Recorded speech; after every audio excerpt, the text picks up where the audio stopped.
Welcome to Bind EduTech, and we were continuing to discuss some of the important multiple choice questions related to the chapter that we have finished through video lectures.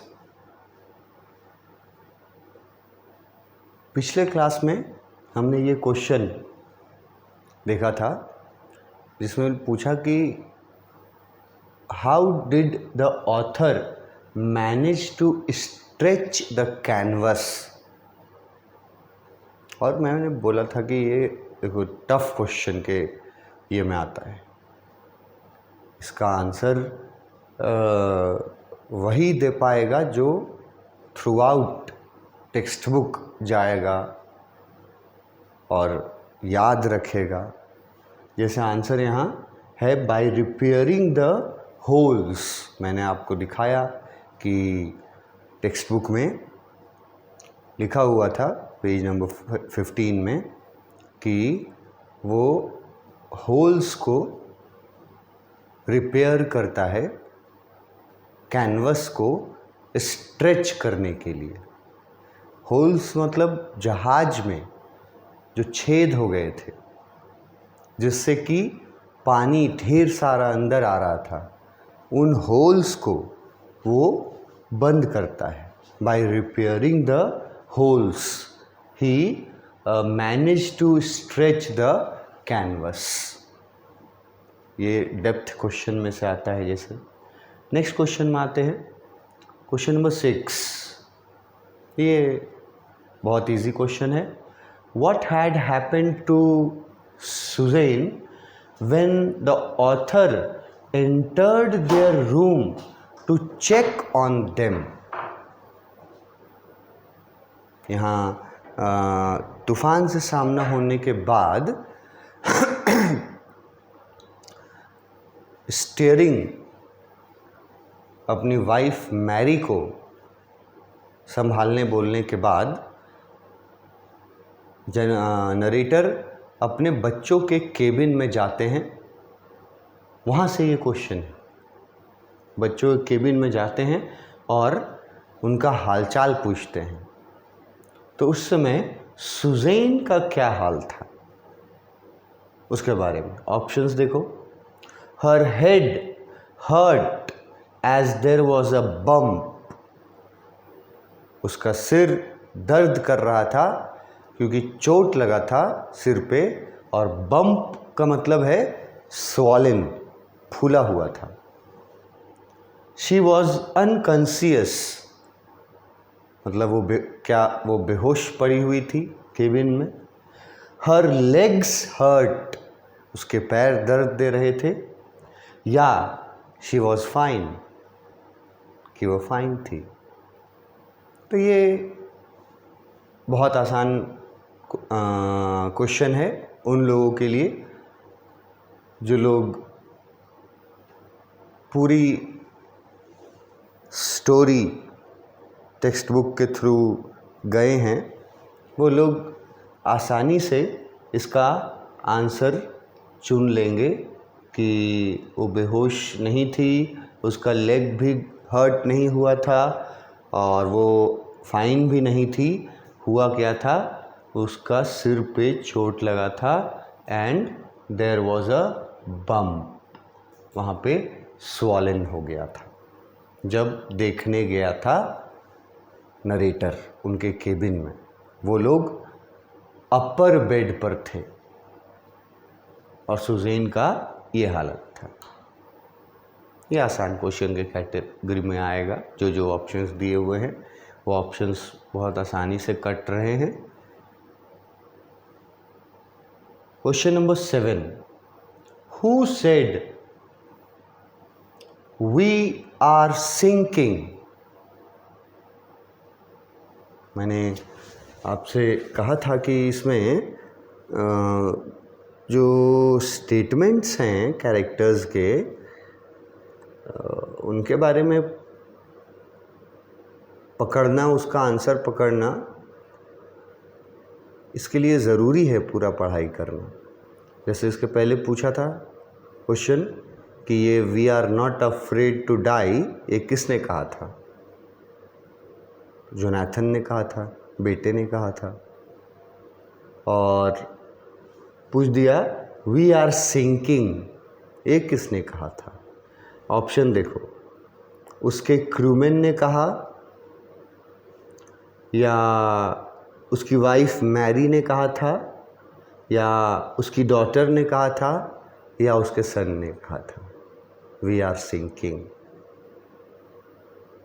अब जो text book नहीं पढ़ेगा वो ना याद revive तो कर ही नहीं पाएगा, याद भी नहीं रख पाएगा।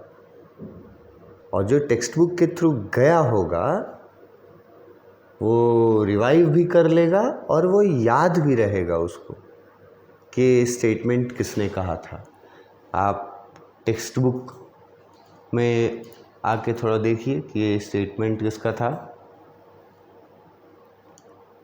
पेज नंबर हमारा 15 में ही इसके बारे में दिया हुआ है कि ये जो स्टेटमेंट है वी आर सिंकिंग, ये स्टेटमेंट किसने दिया था? उसकी वाइफ मैरी का स्टेटमेंट है वी आर सिंकिंग। आपको टेक्स्ट बुक में मैं दिखा देता हूँ, ये देखो, ठीक है, यहाँ देखो, Mary appeared we are sinking she screamed. Mary appeared and she screamed we are sinking। देखो ये वर्ड है ना, यही ना पूछा। अब इसके लिए इतना वर्ड बाय वर्ड पढ़ेगा तभी ना कॉन्फिडेंस और जल्दी और सही आंसर चुन पाएगा।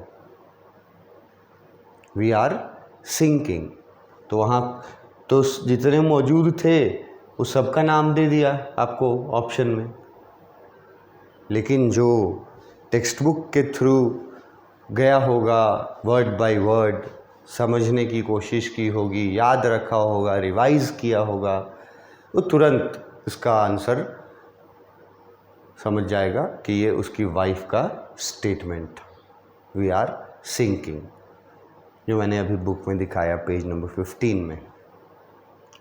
Next question, what did the author see when his head popped out of the water?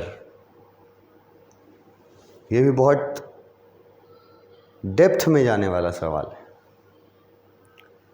कि पहले तो ये याद रखना है कि जब उनका सामना हुआ था उस तूफान से, समुद्री तूफान से, तो ऑथर के साथ क्या हुआ था, ठीक है। तो इसके लिए आपको मैं टेक्स्ट बुक में दिखाता हूँ कि ये बताया गया है, हम लोगों ने पढ़ा है। लिखा कि ऑथर ने क्या देखा when his head popped out, her head popped out of the water।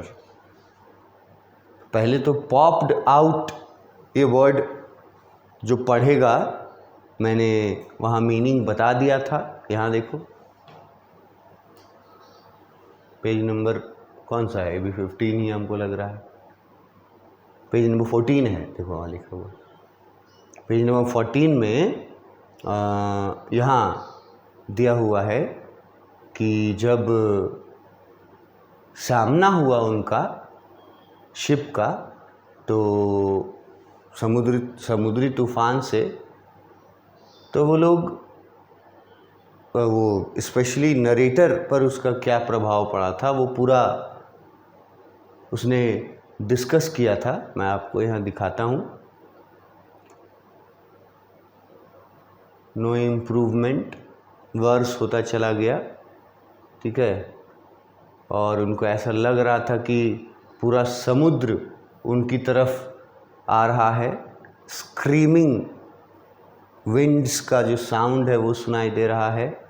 ठीक है, अब यहाँ आते हैं,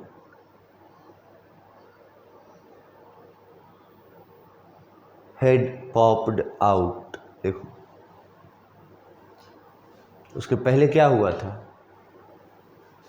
जब टकराया था समुद्र से, ट्रेमेंडस explosion shook the deck, a torrent of green and white water broke over the ship। ये मैंने अपने वीडियो लेक्चर में ये पैराग्राफ जब एक्सप्लेन किया होगा तो मैंने सब चीज़ का मीनिंग बताया है। टॉरेंट क्या है ना, फिर स्मैश्ड क्या है, व्हील क्या है, ये सब, और ये उसका पूरा मीनिंग बताया था। मतलब यहाँ से कि वेव का जो समुद्री तूफान था वो जब हिट किया तो उस समय नरेटर को के साथ क्या हुआ, नरेटर का क्या असर पड़ा था, जो यहाँ लिखा हुआ है कि अचानक से बहुत सारा पानी जैसे बादल फटता है वैसे बहुत सारा पानी उनके ऊपर गिरा, ग्रीन एंड वाइट, जैसे लिखा है ग्रीन एंड वाइट वाटर। अब वो टॉरेंट वर्ड है, अब टॉरेंट वर्ड का मीनिंग उसके लिए आपको वीडियोस देखना पड़ेगा। ठीक है, तो उसको हुआ क्या था कि उसका सिर टकरा गया था स्टीयरिंग से, और उसके बाद वो ना उड़ के लग रहा था उसको, flying overboard and sinking below the waves. मतलब उछाल दिया उसको, पहले तो सिर टकराया, उसके बाद वेव्स के ने उसको उछाल के शिप से बाहर फेंक दिया, शिप से बाहर। और लिखते हैं कि I accepted my approaching death, कि लेखक ने तो ये सोच लिया था कि मैं अब नहीं बचूंगा, लेकिन अनएक्सपेक्टेडली उनका सिर बाहर आया तो उन्होंने क्या देखा, ये क्वेश्चन तुमसे पूछा है, यहाँ पढ़ लो क्या देखा। A few meters away, wave walker was near capsizing her mast almost horizontal। ये वाले लाइंस यही देखा उसने जब उसका सिर बाहर आया। तो अब ये पैराग्राफ से क्वेश्चन बनाया,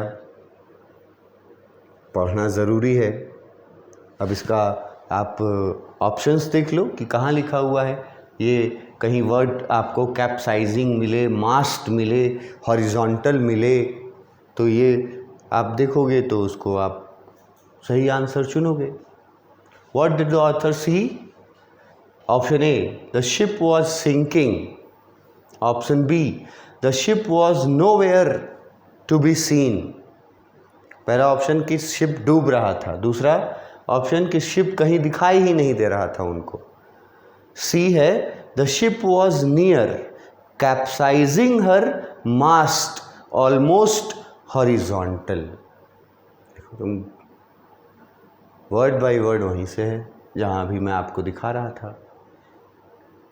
the ship was near capsizing her mast almost horizontal, तो ये सही आंसर होगा कि शिप नज़दीक ही था।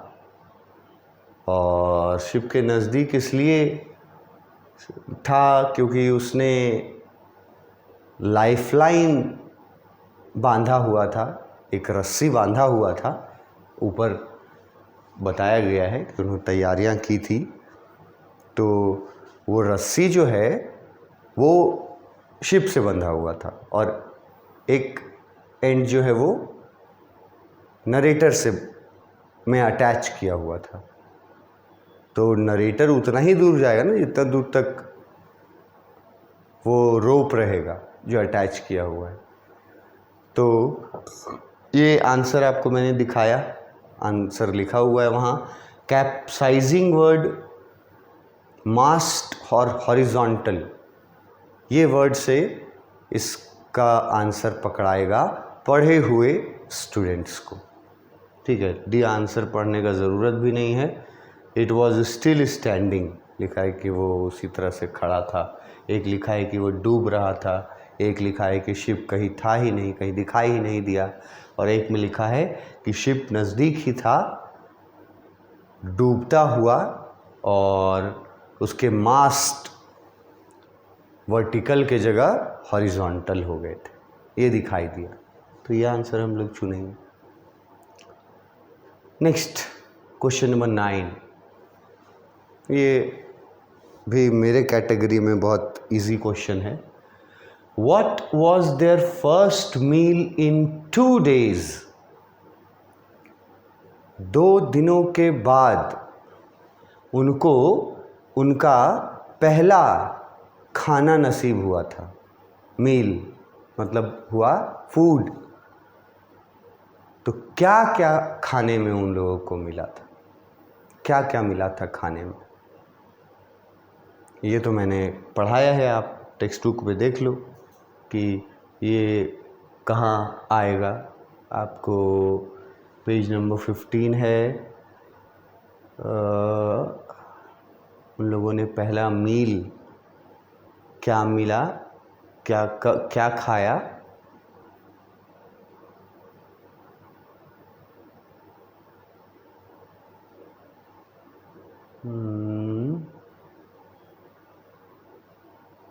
थर्ड जनवरी को कंट्रोल कर लिए थे,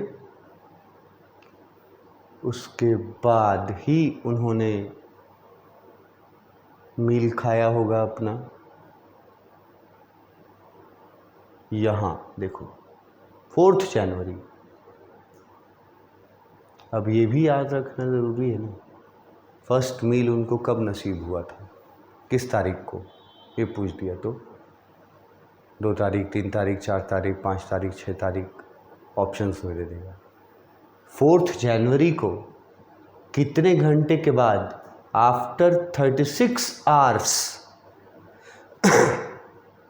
4 जनवरी को लगभग 36 घंटे कंटिन्यूअस पंपिंग करते रहने के बाद वो लोग, जो शिप के अंदर पानी भरा हुआ था उससे वो लोग कंट्रोल कर लिए बुरी तरह से, सिर्फ कुछ सेंटीमीटर्स ऑफ वाटर बचा हुआ था और अब उनको सिर्फ जितना पानी अंदर आ रहा था उतना ही सिर्फ उन लोगों को उस पानी को सिर्फ बाहर करना था। और यहाँ लिखा हुआ है our first meal in almost 2 days। क्या क्या खाया, तो सब कुछ पढ़ाया हुआ है। जो नहीं पढ़ोगे उनको मैं बोल रहा हूँ कि बहुत परेशानी होगा, तरह तरह का प्रॉब्लम होगा क्वेश्चंस में। ये नहीं समझ में आ रहा है तो वो नहीं समझ में आ रहा है। एकदम एक ही उपाय है कि वर्ड बाय वर्ड मीनिंग्स को समझते हुए, डेप्थ मीनिंग को समझते हुए, पूरी कहानी जब तुम पढ़ोगे चाहे जिसके गाइडेंस में पढ़ो, तुम पढ़ोगे और फिर उसका मतलब तुम समझने लगोगे पढ़ने के बाद, तब तुम पूरी तरह से तैयार रहोगे उसका आंसर कि उस चैप्टर से रिलेटेड किसी भी क्वेश्चन का आंसर देने से। तो यहाँ लिखा हुआ है corn beef and cracker biscuits खाए थे वो लोग। आप अपने ऑप्शंस में आइएगा तो आपको दिख जाएगा ये, यहाँ देखो ऑप्शन डी में लिया हुआ ना, corn beef and cracker biscuits, ये खाया था उन्होंने फर्स्ट मील आफ्टर 2 days। और एक एक्स्ट्रा फैक्ट जो मैंने बोला, 4 जनवरी का दिन था वो, ये भी याद रख लेना, 4 जनवरी का दिन था जब उसको उन लोगों को 36 घंटे के बाद लगातार मेहनत करने के बाद उनको फर्स्ट मील नसीब हुआ, कॉर्न्ड बीफ एंड क्रैकर बिस्किट्स। तो जब मैं ये पढ़ा रहा था वहाँ तो मैंने इसका मीनिंग भी बताया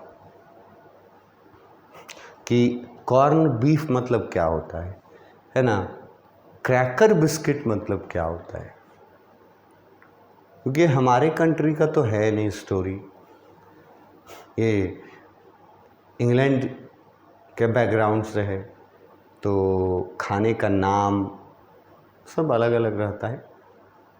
तो अगर आपको बीफ पता है, बिस्किट्स पता है, ठीक है, लेकिन अगर कॉर्न बीफ जानना है और क्रैकर बिस्किट जानना है, नहीं जानते हैं आप, तो आपको पढ़ना पड़ेगा। देखिए लेक्चर्स, जिस लेक्चर में ये पैराग्राफ समझाया होगा उसको देखिए, आपको पता चल जाएगा कि ये क्या होता है। तो उन्होंने 2 दिन के बाद 4 जनवरी को 36 घंटे लगातार मेहनत करने के बाद कुछ इंचेस सिर्फ बच गए थे अब पानी का, और तब उनके लिए मील लेके आई थी कौन, मैरी।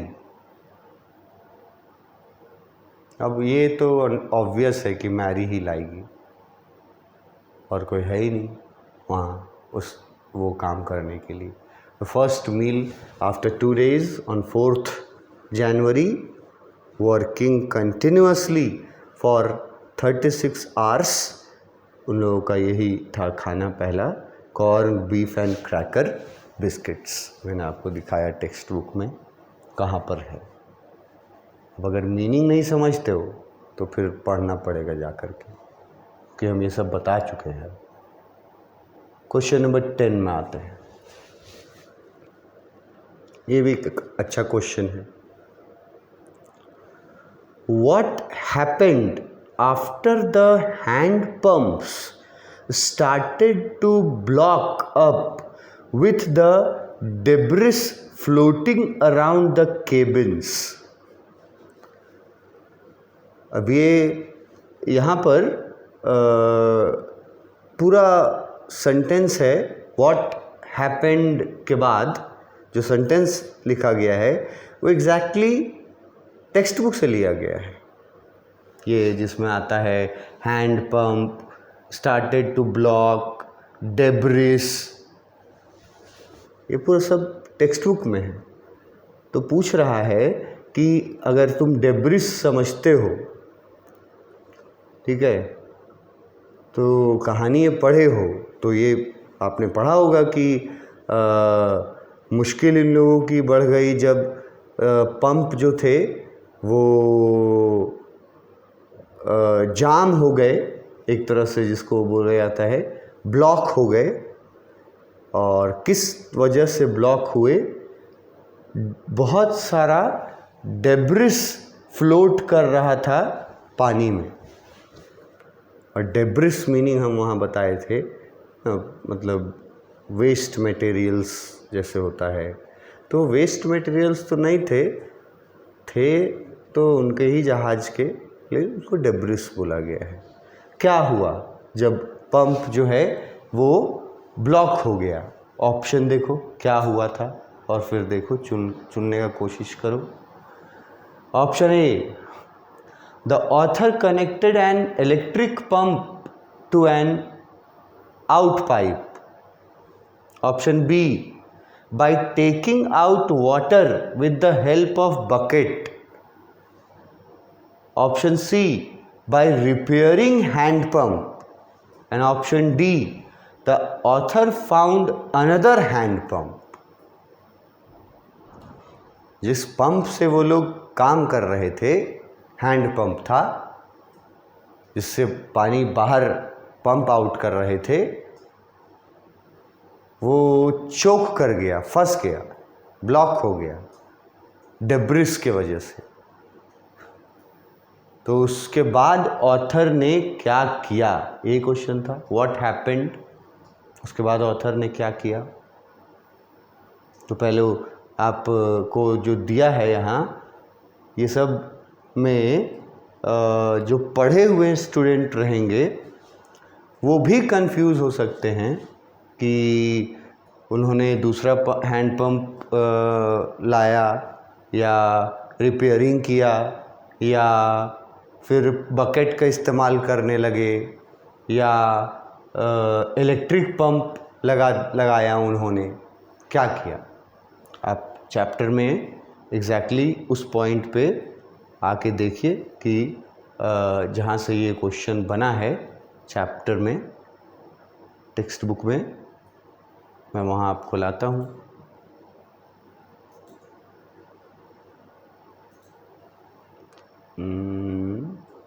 ये ठीक है, ये खाने वाला चीज़ था, क्या मील मिला उनको, और क्वेश्चन पूछा कि जब हैंड पंप ब्लॉक हो गए तब उन्होंने क्या किया। अब हैंड पंप कहाँ ब्लॉक हुए थे, ये तो ऊपर ही हो गया होगा हैंड पंप ब्लॉक। ये तुम्हारा टेक्स्ट बुक का पार्ट है पूरा, ठीक है। हैंड पंप ब्लॉक कब हुआ था और फिर क्या किया था, उसका उपाय क्या लगाया था।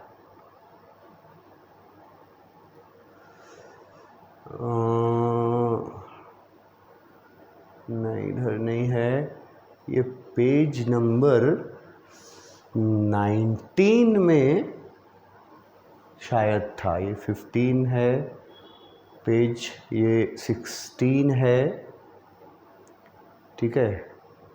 उसके बाद ये 17 है,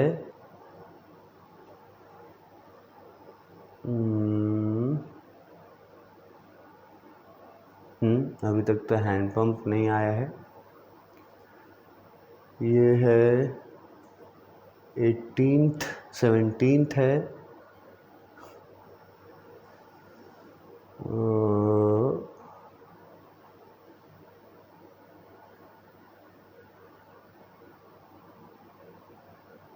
नहीं, पंप ब्लॉक तो ऊपर ही हो गया था, प्रॉब्लम आया था उनके पंप में, वो ऊपर ही आ चुका था, जिसका उपाय लिखा था, मतलब किया था नरेटर ने। पंप ब्लॉक,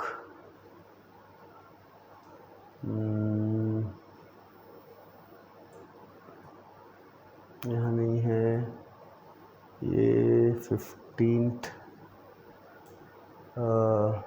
पेज नंबर है, हाँ यहाँ देखो, यहाँ आ गया। More problems arose when our hand pumps started to block up with the debris floating around the cabin and the electric pump short circuited। देखो ये बात यहाँ इस पैराग्राफ में बताया गया है कि ज़्यादा प्रॉब्लम और बढ़ गया जब उनका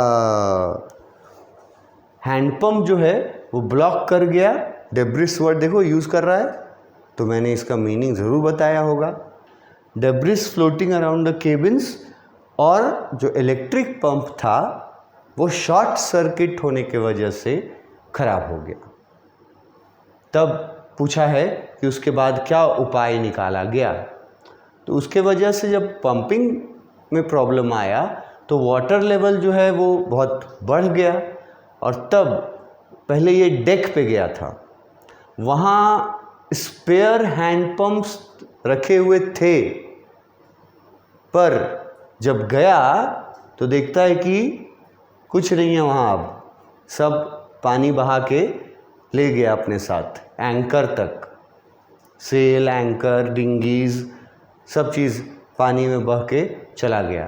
तब फिर याद आया नरेटर को कि एक और इलेक्ट्रिक पंप है, कहाँ? चार्ट रूम फ्लोर में। हाँ लिखा है ना, इलेक्ट्रिक पंप है कहाँ? चार्ट रूम फ्लोर में। और उसने कनेक्ट किया और बहुत थैंकफुल था कि वो काम कर गया, वो इलेक्ट्रिक पंप काम किया, जो कहाँ रखा हुआ था? चार्ट रूम में रखा हुआ था। अब चार्ट रूम मैंने आपको समझाया है कि चार्ट रूम क्या होता है। तो अब आप यहाँ से देखो कि इसका ऑप्शन जो है वो आप क्या चुनिएगा। पहला, दूसरा कि वो लोग बकेट यूज़ कर रहे थे, तीसरा कि वो लोग पंप को रिपेयर किया, चौथा कि दूसरा पंप लाया। ये सब तो नहीं लिखा हुआ है, वहाँ साफ साफ लिखा हुआ है कि ऑथर एक इलेक्ट्रिक पंप कनेक्ट किया और इससे फिर पानी बाहर निकाला। और ये इलेक्ट्रिक पंप कहाँ रखा हुआ था? ये याद रखना, चार्ट रूम में रखा हुआ था। इसका आगे नेक्स्ट क्लास में देखेंगे। Thank you.